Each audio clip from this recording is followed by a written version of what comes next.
أعوذ بالله من الشيطان الرجيم بسم الله الرحمن الرحيم الحمد لله رب العالمين والعاقبة للمتقين والصلاة والسلام على سيدنا محمد وعلى آله وأصحابه أجمعين أما بعد Асарақымды, ерекше мерімді Алла Тағаланың атымен бастаймын. Барлық мақтау және мадақ бүкіл әлемдердің Раббысы Алла Тағалаға тән. Сүйікті пайғамбарымыз Мұхаммедке салауат пен сәлемдер болсын. Қадірлі жиылған қауым, ел ағалары, ғалымдар, момын мұсылмандар, баршаңызға ассаламу алейкум деп Алладан амандық тілеймін. Жаратушы Жаббар Хақ баршамыздың ниетімізді, тілегімізді қабыл етсін.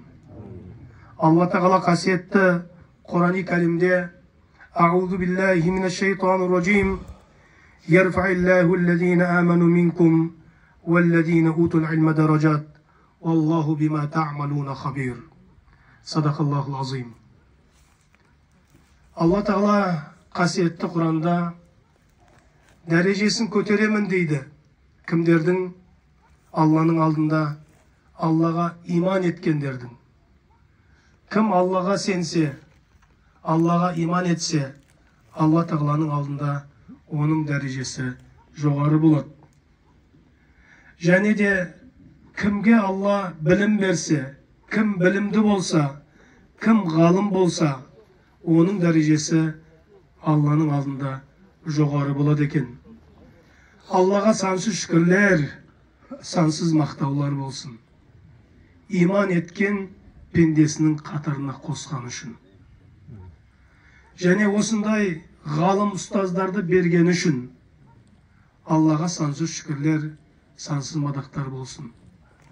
Осы жамағат сабында ел ағалары, ақсақалдарымыз тұр.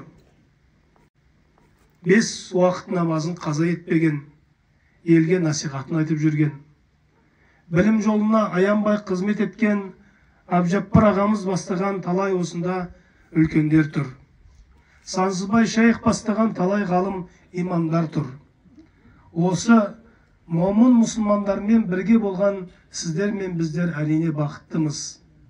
Бірақ әрине бүгін кішкене көңіліміз түсіп, жүрегіміз босады. Өйткені тірі дәстүр болған, тірі біздің ислам дінінің көркі болған ұстазымыз Алланың шешімімен фаниден бақиға аттанып бара жатыр. Маған дейінгі ұстаздар уағыздарында ұстазымыздың ерекшелігін айтып өтті. Біз кезінде Ташкентте оқып жүрген кезімізде жазғы күні Абдулла Жолдас ұстазымыздың ұсынысыменен жазғы демалыс уақытында білім жетілдіргісі келетін шәкірттерге арнайы Табақсайда оқу ұйымдастырды. Табақсай деген Бостандық ауданында ауыл бар. Сол жердегі мешітте, сол мешіттің жанында бізді орналастырып, жазғы уақытта біз дәріс алдық. Осында бізбен оққан талай шәкірттер тұр, осы жаназа сабында. Сол кездегі көрген білгенімнен бір үзінді айтатын болсам, күніге оқысы құптан намазынан кейін жамағатқа уағыз айтатын. Сол жердің ақсақалдары бір күні, «О, ұстаз, осы мешітке имам болыңыз» деп. Сонда Абдулла Жолдастың айтқаны, мен Германияға барған кезімде конференцияда сөз берген едім. Мен өле-өлгенше шәкірт тәрбиелеп кетем деп едім. Сондықтан мен шәкірт оқытам деп еді. Осы уәдесін орындады. Соңғы сәтіне дейін уағызын айтты, шәкірттерін тәрбиеледі, кітаптарын жазды. Күні бүгінге дейін қандай жағдайда болса да бірнеше рет қатты ауырып емделсе де шығат келет ауырмаған адам сияқты отырып кітаптарын жаза берді. Дінге деген махаббаты біздің ұстазымыздың осылай еді. Алланың рахматы, пайғамбарымыздың шапағаты болсын. Дәстүр дегенім қазір әрине қазіргі уақытта Абдулла Жолдас сияқты ұстаздарымыз өте қажет.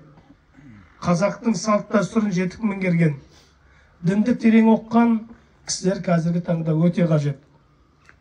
Біздің ұстазымыз осында екі жақты терең білген ғалым кісі. Алла рухын шат, жатқан жерін жәннат етсін. Қадірлі жамағат, Құранда, хадистерде білімге қатысты көптеген дүниелер айтылғанын баршаңыз жақсы білесіздер. Білімділер, ғалымдар, ол пайғамбарлардың ізбасарлары, пайғамбарлардың мересқорлары. Осында тұрған талай ұстаздар, имамдар сол жолда жүргендер.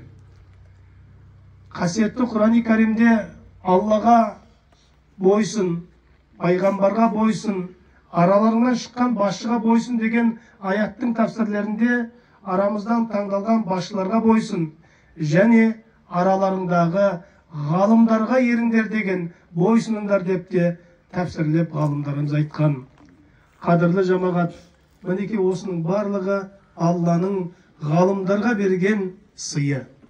Пайғамбарымыз саллаллаху алейхи вассаламның хадисінде Алла адамға жақсылықты қаласа, оған дінді терең түсіндіру дәрежесін береді.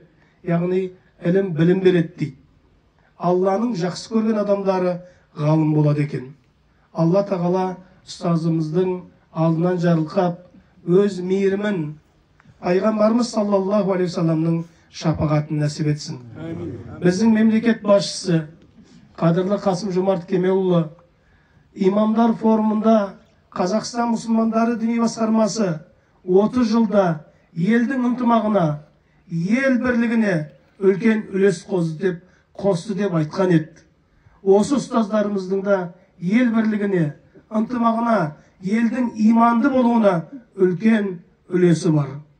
Алла тағала сол сауаптарын өзіне нәсіп етіп, жәннаттық орынды Алла нәсіп етсін. Қадірлі жамағат, ұстазымыз осы өмірде сіздерге қалжыңдасып, қатты сөз айтқан жері болса, кеңшіліктеріңізбен кешіруді өтінеміз. Ұстазымыздың сіздерден алған ақшалай, заттай қарызы бар ма еді? Қарыз болса, өтейін деп тұрған мінекей артында ұлы тұр. Сұлтан ұлы.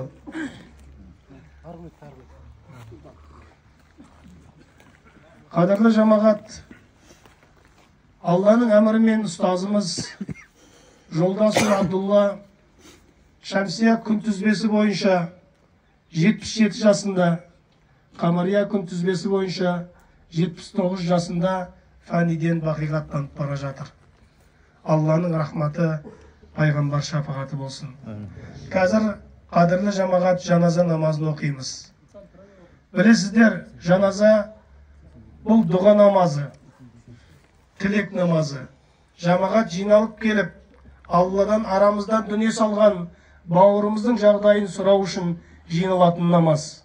Пайғамбарымыз саллаллаху алейхи вассалам бізге үйреткен дұғасында, арабша білгендер арабшасын оқырсыздар, білмеген кісілер үшін, о Алла тағала, осы пендеңнің жақсылықтарын өзің арттыра көр, кемшіліктер болса кешіре көр деп тілеңдір деді. Осы дұғаны жасап, Аллаға құлшылық етейік. Алла баршамыздың дұғамызды қабыл етсін, рұқсат болса жаназа намазын оқиық. Жамағатымыздан оққан жаназа намазымызды өзің қабыл ете көр. Дұға тілегімізді Алла тағала өзің қабыл ете көр. Ұстазымыздың Алла рухын шат, жатқан жерін жәннат ете көр.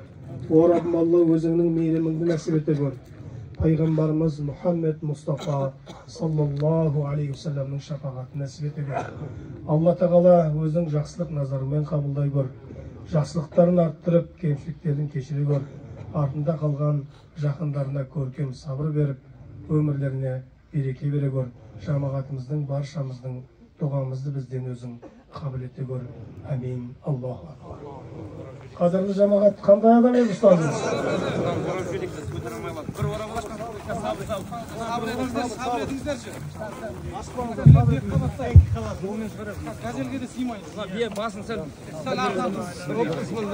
Құрметті жамағат, Абдулла Жолдас Қажының Құдай асы сейсенбі күні сағат 12-де Сарыағаш ауданы Ынтымақ ауылы Сарыағаш медресесінде Абдығаппар шатырында өтеді.